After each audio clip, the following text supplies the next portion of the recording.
रात 10 बजे एक बेटा घर से सिर्फ कुल्फी लेने निकला, लेकिन अगली सुबह उसकी लाश नाले में मिली। आखिर उस रात ऐसा क्या हुआ कि पूरे इलाके में हंगामा मच गया। नमस्कार, आदाब, सत श्री अकाल। आप देख रहे हैं क्राइम डायरी इंडिया LY। आज की कहानी उत्तर प्रदेश के फिरोजाबाद की है, जहां एक 25 वर्षीय युवक जो पहले से एक लूटपाट के मामले में आरोपी था और जमानत पर बाहर था, अचानक रहस्यमय परिस्थितियों में गायब हो जाता है। अगली सुबह उसकी लाश नाले में मिलती है। परिवार इसे हत्या बताते हुए एक स्थानीय व्यक्ति और उसके पिता पर हत्या का आरोप लगाया जाता है, जबकि पुलिस जांच शुरू करती है और पोस्टमार्टम हाउस पर भारी हंगामा के बाद आरोपियों की गिरफ्तारी की मांग उठाई जाती है। आइए सुनते परिजनों का क्या कहना है। वीडियो बनवाओ। वीडियो ना बनाते क्यों ना बनाते क्यों ना बनाते मर्डर के मर्डर खून निकल रहा कानून में से अब खून चल रहा भैया पानी खून चल रहा ये पीछे रोज है कान बाकी जे राजू है पाकीजा होटल वाला, उस लड़के का बाप। तो वो लड़के का नाम है क्या नाम है सहनोज। उस लड़के का नाम है सहनोज। गैंग के साथ आया, गैंग के साथ मेरे भाई को पकड़ा तो मर्डर किया उसका, और मर्डर करने के बाद उसको नाले में डाल दिया गया। और जब पुलिस वाले बोलते हैं कि एक्सीडेंट है, अब एक्सीडेंट क्या हो सकता है? पहली चीज कि उनके जो सरिया थी वो उनके कानों के आर पार है, ये एक्सीडेंट हो सकता है। दूसरी चीज यहाँ पे भेजा निकला हुआ है, यहाँ पे छेद है, ये एक्सीडेंट है। ये फ्रैक्चर है, कपड़े फटे हुए हैं, करंट लगाया उनको, ये एक्सीडेंट है। कितनी उम्र है उनकी? 21 साल उम्र है। कोई पुरानी रंजिश उनसे? कोई रंजिश नहीं है, रंजिश नहीं है। बस 4-5 दिन पहले, 6 दिन पहले झगड़ा हो गया था। 4-5 दिन पहले मेरे पापा से उनका मतलब मुछावा झगड़ा हो गया। गाली दे रहा था कि तेरी माँ बहन ऐसे करके, तो मेरे पापा ने उसमें 4-5 थप्पड़ लगा दिए। उसका मतलब 2-3 दिन से कहता है मेरे दादा मेरे भैया से कि अब मतलब तुम्हारे लड़के ने अच्छा नहीं किया, अब जो इसका इल्जाम बहुत बुरा होगा। फिरोजाबाद के रसूलपुर थाना क्षेत्र में रसूलपुर गली नंबर 7 में रहने वाला 25 वर्षीय अरुण चक महाकाल किराना स्टोर चलाता था। मंगलवार रात लगभग 10 बजे वह दुकान बंद करके घर लौटा। परिवार के साथ कुछ समय बिताने के बाद उसने अपने परिजनों से कहा कि वह सेंट्रल चौराहे के पास से कुल्फी लेकर आता है। किसी को भी अंदाजा नहीं था कि यह उसकी घर वालों से आखिरी विदाई होगी। घंटों बीत गए, रात गहराती गई, लेकिन अरुण वापस नहीं लौटा। परिजनों ने उसे फोन किया, लेकिन कोई जवाब नहीं मिला। पूरी रात परिवार उसकी तलाश करता रहा। जब वह नहीं मिला तो उसकी सूचना पुलिस को दी गई। पुलिस की तलाश में मृतक अरुण की स्कूटी नाले के पास लावारिस हालत में मिली। पुलिस को अभी भी बिल्कुल अंदाजा नहीं था कि यह लावारिस स्कूटी अरुण की है। स्कूटी के नंबर से मोबाइल नंबर निकाला गया।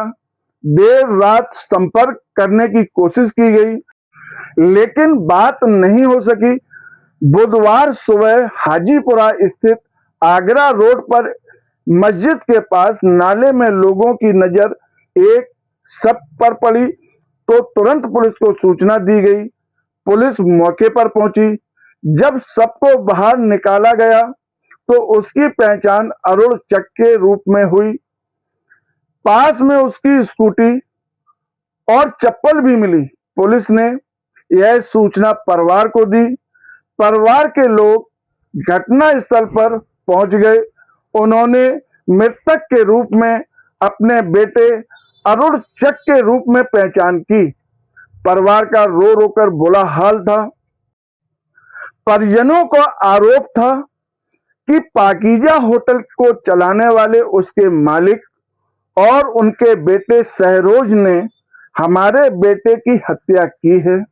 परिवार ने दावा किया कि 3 से 4 दिन पहले अरुण की इलाके के ही एक दुकानदार जो पाकीजा होटल चलाते हैं उनके और उनके पिता से कहासुनी हुई थी। उनका आरोप था कि उसकी रंजिश के कारण अरुण की हत्या की गई। परिजनों का कहना था कि अरुण के शरीर पर गंभीर चोटों के निशान भी पाए गए हैं, जिससे उन्हें हत्या का शक और गहरा हो गया। जैसे ही सब पोस्टमार्टम हाउस पहुंचा, बड़ी संख्या में परिजन और स्थानीय लोग वहां इकट्ठा हो गए। आरोपियों की तत्काल गिरफ्तारी की मांग करते हुए धरना प्रदर्शन शुरू हो गया। कुछ संगठनों के नेता भी वहां पहुंच गए, लोग भी मौके पर पहुंच गए। स्थिति तनावपूर्ण होती देख कई थानों की पुलिस बुलानी पड़ी। अधिकारियों ने लोगों को समझाया और निष्पक्ष जांच का भरोसा दिलाया। इसके बाद मामला शांत हुआ। आइए सुनते हैं मृतक के पिता के द्वारा पूरे घटनाक्रम को किस प्रकार बताया गया। आप लोग जरा सुनिए। सर, मेरे बेटे की हत्या कर दी गई है। हत्या करके सब नाले फेंका गया है। सेनोई पाकिजा होटल वाला, क्या नाम उसका, सेनोई पिता का नाम राजू, उसका चाचा है मोइन, एक चाचा है चाचा पराठे वाला वसीमुद्दीन।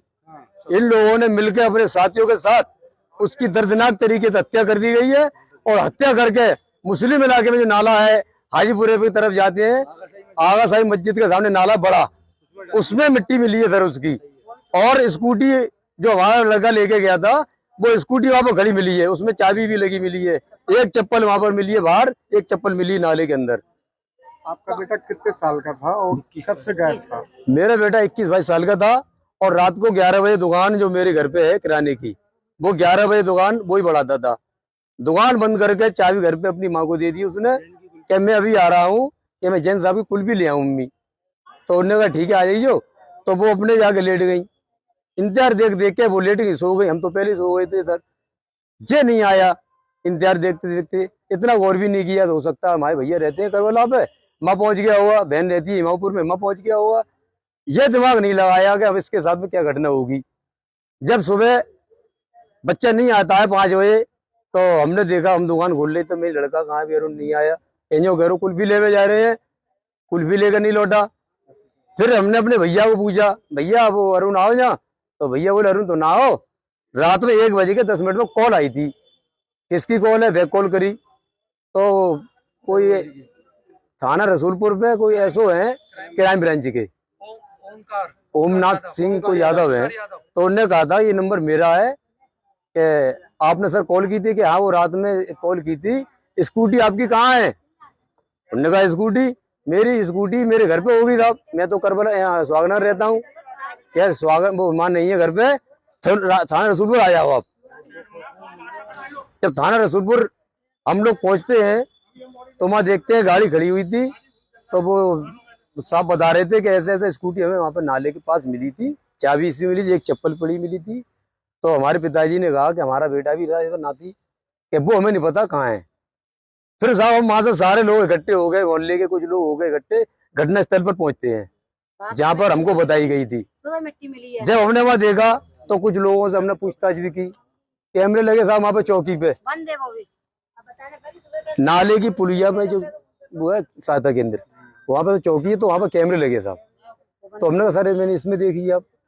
तो वो बोले कि साहब ये बंद है, पुलिस के कैमरे बंद है। फिर हम आगे चलते हैं थोड़ा सा, वहां से दुकान पे 2 कैमरे इधर लगे, 2 इधर लगे हैं। मुस्लिमों की दुकान है, मुस्लिमों की बस्ती है। हमने पूछा था हम ऐसे ऐसे घटना रात को हुई है, कोई इसमें सुराग हमें मिल जाए तो अब दिखवा दो। तो उन्होंने दिखाया साहब 10:15 बजे तक का। इसके बाद की यहाँ हमारे पास कोई वीडियो नहीं है। क्यों नहीं है साहब? कोई जानकारी नहीं है।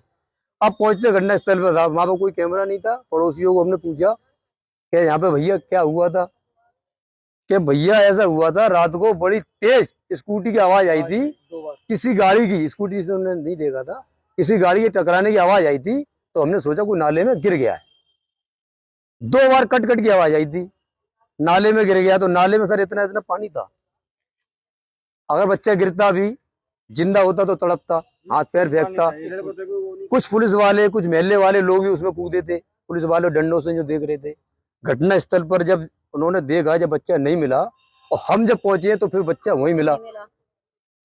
पुलिस ने अब तक क्या कार्रवाई की? पुलिस ने अभी तक कुछ कार्रवाई नहीं की है, सिर्फ आश्वासन दे रहे हैं। पीछे पूरी चांद फटी हुई है। आपका बेटा कैसे? हमारा बेटा खत्म ऐसे हुआ है, 4 दिन पहले सैनुज से झगड़ा हुआ था, झगड़े के मामले में हमारी गली से निकलता आ रहा था, गाली देता हुआ। तो मैंने पूछा गाली क्यों दे रहा है भाई, मेरी दुकान है, मेरा मकान है, गाली क्यों दे रहा है, क्या वैसे तू कौन है। तो मैंने उसको पकड़ के 2-4 चाटे मारे। मेरा लड़का अरुण बैठा था दुकान पे, तो ये बोला मुझसे कि एक बार जेल काट के आया हूँ, सैनुज राजू का लड़का पाकीजा होटल वाला, एक बार जेल काट के आया हूँ, एक बार और सही। फिर मैंने इसके बाप को बुलाया कि मैंने राजू भाई ऐसे ऐसे ये कह के गया है कि कुछ नहीं, हम उसको समझा देंगे, कोई बात नहीं था। फिर 2 दिन बाद मेरे पिताजी 4 कदम पे मेरे घर से एक बब्बू मेडिकल है, तो वहां पर खड़े हो गए मेरे पिताजी से बोलता है कि तुम्हारे लड़के सरजू और अरुण इनने मेरे साथ बहुत गलत किया है, मार के इसको अंजाम मैं दिखा दूंगा। क्या चाहते हैं आप? मैं ये चाहता हूँ सर, मौत के बदले मौत, इस लड़के का और जो भी इसके सहयोगी हैं इनका सबका एनकाउंटर होना चाहिए और मकानों पर बुलडोजर चलना चाहिए साहब। ये मुसलमान कब तक मारेंगे हिंदू लोगों को?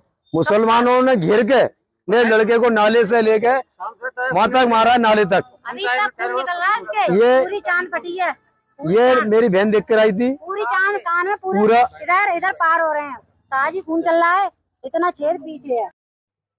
जैसे ही घटना की जानकारी फिरोजाबाद शहर में फैलती गई, वैसे ही घटना स्थल पर लोगों का एवं तमाम संगठनों के नेताओं ने पहुंचना प्रारंभ कर दिया तथा परिवार के द्वारा लगाए गए आरोप के आधार पर स्थानीय संगठन के नेताओं ने आरोपियों की तत्काल गिरफ्तारी की मांग को लेकर धरना और प्रदर्शन प्रारंभ कर दिया तथा जैसे ही स्थानीय विधायक मनीष सिसोदिया जी को जानकारी हुई, वह भी घटना स्थल पर पहुंच गए और उन्होंने परिजनों से वार्ता की और पुलिस को निर्देश दिया कि इस घटना को जल्द से जल्द खुलासा करके जो भी सच्चाई है वह सामने लाई जाए।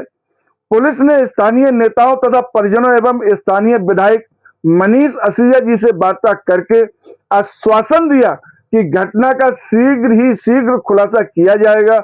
अगर इस घटना में कोई भी दोषी पाया जाता है तो उसके खिलाफ कठोरतम कार्रवाई की जाएगी। इसके उपरांत पुलिस ने सबको पोस्टमार्टम के लिए भेज दिया। अरुण चक की मौत का सही कारण पोस्टमार्टम रिपोर्ट आने के बाद ही स्पष्ट होगा। पुलिस ने कहा कि परिवार द्वारा लगाए गए आरोपों सहित सभी पहलुओं की जांच की जा रही है और उपलब्ध साक्ष्यों के आधार पर आगे की कार्रवाई की जाएगी। एक युवक रात को कुल्फी लेने निकलता है, सुबह उसकी लाश नाले में मिलती है। परिवार हत्या का आरोप लगाता है, लेकिन सच क्या है इसका अंतिम जवाब पुलिस जांच और पोस्टमार्टम रिपोर्ट से ही सामने आएगा। तब तक हम किसी भी व्यक्ति के ऊपर लगे आरोप को ना तो खारिज करते हैं, ना ही आरोपी साबित करते हैं। आरोप लगाना और सिद्ध होना दोनों ही अलग हैं। किसी भी व्यक्ति पर आरोप जब तक सिद्ध नहीं होता तब तक उसके खिलाफ पुख्ता सबूत अदालत में पेश न किए जाएं। अदालत में पेश न किए जाएं और उन सबूत के आधार पर अदालत दोषी नहीं ठहराती तब तक किसी को भी हम दोषी नहीं ठहरा सकते। जांच पूरी होने और अदालत के निर्णय तक हम सभी को ये अधिकार नहीं है कि हम किसी को भी दोषी माने। हमारा मकसद आपको डराना नहीं, भयभीत करना नहीं है। हमारा उद्देश्य केवल आपको सतर्क और जागरूक करना है। अगर आपको ऐसी सच्ची क्राइम स्टोरी पसंद आती हैं तो वीडियो को लाइक करें, channel crime diary India LY को सब्सक्राइब करें और बेल आइकन जरूर दबाइए। तब तक आप सतर्क रहिए और सुरक्षित रहिए। धन्यवाद। जय हिंद। अपना ख्याल रखिए। नमस्कार।